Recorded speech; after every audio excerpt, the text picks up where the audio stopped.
Muy buenas tardes, mi nombre es Natanael Landaeta, ante la tesis que nos convoca y somos la Cámara Baja de Gobierno, por lo tanto nuestra postura es a favor. ¿Qué es lo que haré primero? Primero presentaré nuestra línea argumentativa que tiene que ver con la extensión de nuestras cámaras altas de gobierno y luego procederé a la refutación de los argumentos que han quedado, de los cuasi argumentos que han quedado de las cámaras altas de oposición.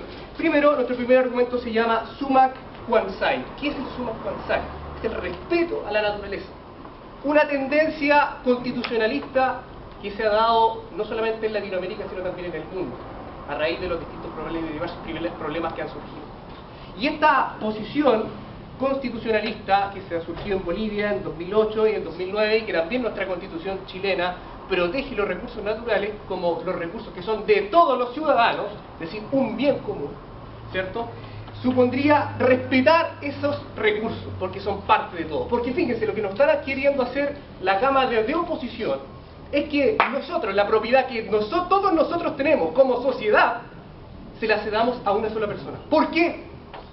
¿Por qué si todos tenemos propiedad sobre esos recursos naturales, que es el Estado, que es la gran manifestación del pueblo, ¿sobre ese punto? ¿Por qué tenemos que cederle la propiedad a estas personas? Déjeme decirle que hay muchas razones de fondo para que la propiedad de estos recursos permanezca en el Estado, es decir, permanezca en el pueblo, permanezca en la sociedad entera y no solamente en un solo particular, porque un solo particular puede ser antojadizo y arbitrario y puede sobrepasar o estar al límite de la ley. Su punto. Ya se ha resaltado en Cámara Alta que hay alianzas público-privadas, entonces creo que no deberíamos recaer. Entiendo el punto de que hay alianzas pública-privada, pero ¿en qué sentido? En el sentido de producir algo respecto a recursos públicos. Nosotros, nuestra Cámara Alta definió muy bien lo que era la privatización, al decir que es el tener la propiedad en manos de privados. Nosotros no queremos esa privatización. Y el tener que los recursos estén en manos de privados excluye totalmente la participación de privados en la propiedad conjuntamente con el Estado. Por lo tanto, la definición que dio Cámara Alta de Gobierno es tremendamente buena. Y si ellos dicen que a nosotros nos faltó definir algunas cosas, tienen que entonces definirlo, porque solamente se quedan en esa parte y no cumplen tampoco con su rol. Siguiendo entonces con la argumentación de este punto, gran punto de Sumac Quansai, que tiene que ver con el respeto a la naturaleza, tenemos que tener en cuenta que hay grandes culturas de las cuales los recursos naturales, lo que suponen los árboles, ¿cierto?, el agua, el ecosistema entero, supone un aspecto vital de la mantención de su cultura. No podemos perjudicar a estas culturas, no podemos perjudicar, por ejemplo, al pueblo mapuche, el pueblo de los aymaras, de los bolivianos, o de las distintas comunidades que existen alrededor del mundo. Y no solamente eso, después le concederé su punto, espérese un poco. No solamente eso, sino que cuando usted protege la naturaleza, lo estamos protegiendo a todos, señores. Nos protegemos a todos, ¿por qué? Porque ¿dónde vivimos nosotros? En el mundo. ¿En el mundo qué hay? Un ecosistema, es decir, un equilibrio natural. ¿Qué pasa si nosotros intervenimos arbitrariamente en ese equilibrio natural? Explotando a diestra y siniestra cuando queremos para maximizar utilidad y maximizar recursos. ¿Qué es lo que sucede? Pervertimos, corrompimos el sistema, lo que está sucediendo actualmente. Por dejar los recursos naturales en manos de privados es porque estamos como estamos. Entonces nosotros queremos evitar ese riesgo, nosotros estamos por evitar el problema del riesgo que es tener que los privados tengan en sus manos la propiedad de estos recursos naturales. Su punto. ¿Podría hacerse cargo del hecho que hay estados que efectivamente también depredan sistemáticamente ciertos recursos naturales? Entiendo su punto, pero ella asume que hay estados que depredan el ambiente natural, pero no nos da evidencia alguna de ello. La verdad es que cada quien tiene la carta que la prueba de aquello que afirma, la afirmación queda solamente la afirmación gratuita. Yo les probaré que razonablemente, no ahora, razonablemente hay razones, no ahora, hay razones que nos llevan a entender que hay una verosimilitud al menos de que el Estado hará una buena administración de esta situación. Primero, porque protegerá derechos de los ciudadanos, porque la finalidad del Estado es propender al bien común. ¿Y quiénes lo fiscalizan? Los propios ciudadanos.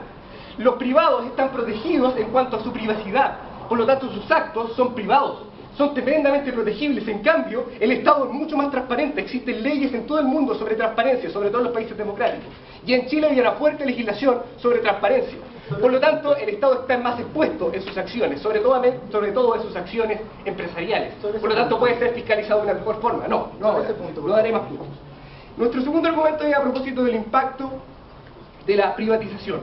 Bueno, como yo le explicaba, dado que el interés del Estado es propender al bien común, ¿cierto?, satisfacer la necesidad y distribuir los bienes que le son comunes a toda la sociedad, lo que procede en justicia distributiva, como bien lo establecía Aristóteles, ¿cierto?, el Estado es el que encargado de administrar eso. ¿Por qué poner la propiedad en manos de otros? Si podemos seguir teniendo la propiedad y dar el uso a otros, o que se mejore la sustancia. Como sucedía en la Roma antigua, había una persona que tenía una gran piedra de valioso valor, ¿cierto?, de precioso valor, y se le daba a un artesano para que hiciera una escultura de ella. No quiere decir que el artesano se hiciera dueño de la piedra, no, él se hacía dueño del aspecto, de la nueva forma que la daba, ¿cierto? Pero el verdadero dueño de la materia sigue siendo aquel que puso a disposición esa piedra. Entonces el dueño seguirá siendo el Estado, lo que nosotros es que no sacar la propiedad del Estado, porque es propiedad de todos. Sacar la propiedad de parte del Estado es quitarnos la propiedad, es quitarnos un derecho. ¿Por qué nos quieren quitar un derecho? Es un derecho de todos. ¿Acaso alguien quiere que sus derechos sean vulnerados? ¿Acaso alguien quiere que se le resten derechos? Esto es totalmente inconstitucional, señor, y es totalmente innecesario, porque yo puedo generar un mandato, ¿cierto?, un contrato de mandato en donde ellos elaboran el agua, elaboran ciertos productos, y yo establecer las reglas del juego, porque yo soy el dueño, ¿cierto?, y seguir siendo dueño. Ese es el tema, yo no vengo a ceder derechos. Por otra parte, en cuanto a la refutación, ya me refería al tema de la definición de términos. Ellos no nos dan una definición ni de recursos naturales, ni tampoco de privatización, ni tampoco dice porque nuestras definiciones son malas. Por lo tanto, no procedería a ese aspecto.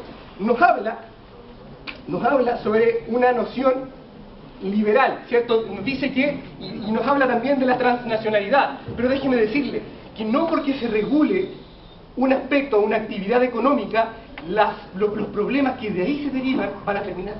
Eso es una falacia. No porque yo venga y regule el asesinato, van a dejar de haber asesinato, porque está regulado el homicidio, está penalizado, está penalizado. Siguen habiendo homicidios, siguen habiendo homicidios.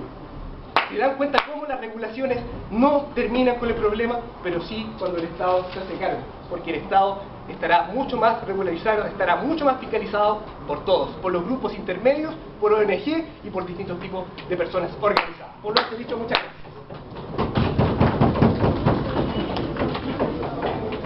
Le sigue inmediatamente la extensionista de oposición.